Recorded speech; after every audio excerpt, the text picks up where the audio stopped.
US Iran शांति वार्ता पर पाकिस्तान का बड़ा दावा कि ईरान यूएस वार्ता पर पाकिस्तानी विदेश मंत्री ने बयान दिया है 10 दिनों में फिर वार्ता हो सकती है। तो पाकिस्तान के विदेश मंत्री ने अब दावा किया है कि 10 दिन में फिर वार्ता हो सकती है ईरान और अमेरिका के बीच में। अमेरिका ईरान के बीच ये वार्ता सकारात्मक रही है। पाकिस्तान ने दावा किया है दोनों में अच्छी बात कराने की कोशिश की है। पाकिस्तान के विदेश मंत्री इशाक डार का यह बयान आया है क्योंकि इस्लामाबाद में यह बातचीत हो रही थी और अमेरिका और ईरान तो इस बातचीत को नाकाम मानते हैं, लेकिन पाकिस्तान का यह कहना है कि अच्छे माहौल में बातचीत हुई है और बाकायदा पाकिस्तान ने वार्ता पर दावा किया है कि ईरान यूएस वार्ता पर पाकिस्तानी विदेश मंत्री ने बड़ा बयान दिया कि 10 दिनों में फिर वार्ता हो सकती है। यूएस ईरान के बीच वार्ता सकारात्मक रही है और दोनों में अच्छी बात कराने की कोशिश की है। पाकिस्तान के विदेश मंत्री इशाक डार ने यह बयान दिया है।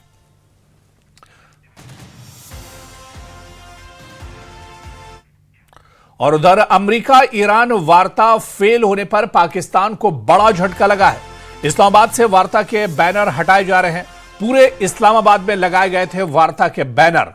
जी हां, अब यह खबर भी आप देखिए और तस्वीर भी आप देखिए कि इस्लामाबाद टॉक्स को लेकर पूरे इस्लामाबाद में इस तरह के बैनर्स लगाए गए थे, लेकिन ये टॉक्स नाकाम हो गई, बेनतीजा रही बातचीत और ऐसे में अब ये बैनर्स हटाए जा रहे हैं और एक बड़ी शर्मिंदगी का सामना भी पाकिस्तान को करना पड़ रहा है। अमेरिका ईरान वार्ता फेल होने पर पाकिस्तान को दरअसल बड़ा झटका लगा है।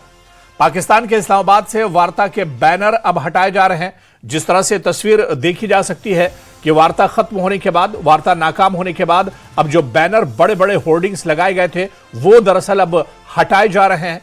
पूरे इस्लामाबाद में इस तरह के वार्ता के ये बैनर, इस्लामाबाद टॉक्स के बैनर लगाए गए थे जो बातचीत नाकाम होने के बाद अब हटाए जा रहे हैं। तो बड़ा झटका दरअसल पाकिस्तान को लगा है। पाकिस्तान ये मानकर चल रहा था कि वार्ता सफल होगी और पाकिस्तान की वाहवाही होगी, लेकिन यूएस ईरान वार्ता फेल हो गई और पाकिस्तान को इससे बड़ा झटका लगा है। इस्लामाबाद से वार्ता के बैनर भी अब हटाए जा रहे हैं। पूरे इस्लामाबाद में इस तरह के होर्डिंग्स और बैनर्स लगाए गए थे जिन्हें अब हटाया जा रहा है। और इस बीच हॉर्मुज स्ट्रेट पर अमेरिका ईरान में तनातनी है। यूएस जहाजों पर ईरान का बयान सामने आया है। यूएस जहाजों के हॉर्मुज से गुजरने के दावे को ईरान ने खारिज किया है।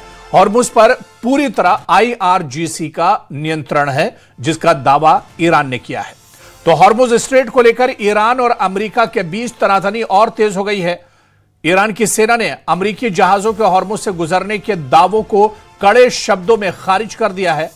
आईआरजीसी ने साफ कहा है कि हॉर्मुज से गुजरने की इजाजत केवल कुछ खास शर्तों के तहत ही नागरिक जहाजों को है और हॉर्मुज पर पूरी तरह से आईआरजीसी का नियंत्रण है। चेतावनी दी है कि अगर किसी भी सैन्य जहाज ने जबरदस्ती इस रास्ते से गुजरने की कोशिश की तो उसे सख्ती और निर्णायक तरीके से निपटा जाएगा। आपको याद है कि आज अमेरिका ने दावा किया था कि स्ट्रेट ऑफ हॉर्मुज से उसके जो युद्धपोत हैं वो आसानी से निकल गए हैं, लेकिन अब ईरान ने इस पर पलटवार किया है और ईरान ने कहा है कि यह खबर दरअसल सही नहीं है।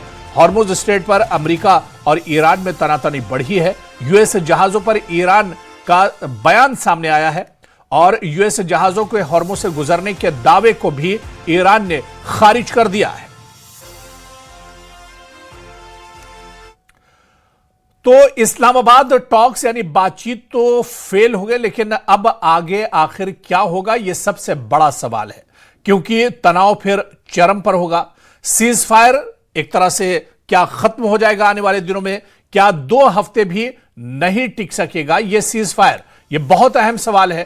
ट्रंप के गुस्से के निशाने पर अब ईरान होगा, यानी ट्रंप की नाराजगी अब ईरान को एक तरह से झेलनी पड़ेगी। क्या ईरान पर दोबारा हमले की आशंका बढ़ जाएगी? और सबसे अहम सवाल यह कि क्या अमेरिकी फाइटर ईरान पर फिर बम बरसाएंगे?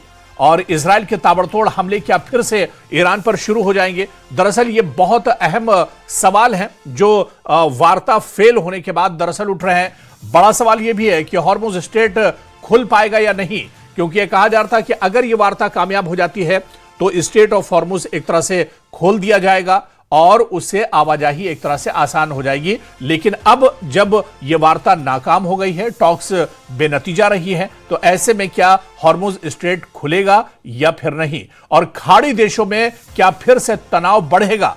अमेरिका के सहयोगी देश भी क्या एक बार फिर से निशाने पर ईरान के आएंगे?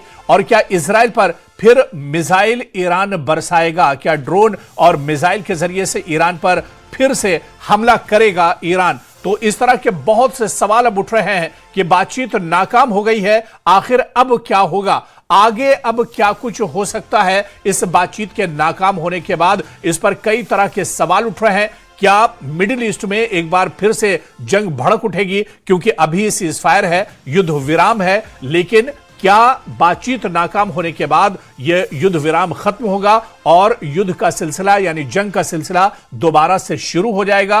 क्या एक बार फिर से इजराइल, अमेरिका और ईरान के दरमियान जंग शुरू हो जाएगी?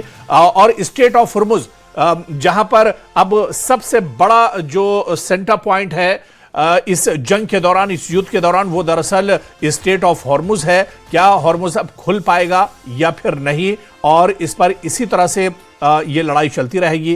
क्या ये सीजफायर जो 2 हफ्तों के लिए हुआ है, क्या 2 हफ्तों से पहले ही ये सीजफायर खत्म हो जाएगा या फिर 2 हफ्ते चलेगा? आखिर अब होने क्या जा रहा है? बातचीत तो इस्लामाबाद में नाकाम हो गई है, फेल हो गई है। ऐसे में बातचीत नाकाम होने के बाद अब आगे क्या कुछ होने जा रहा है, इस पर कई तरह के सवाल एक तरह से उठ रहे हैं। हॉर्मुज स्ट्रेट खुल पाएगा या फिर नहीं, यह बहुत अहम सवाल है। बातचीत फेल होने के बाद खाड़ी देशों में फिर क्या तनाव बढ़ जाएगा एक तरह से, क्योंकि सीजफायर के चलते तनाव कम हुआ था?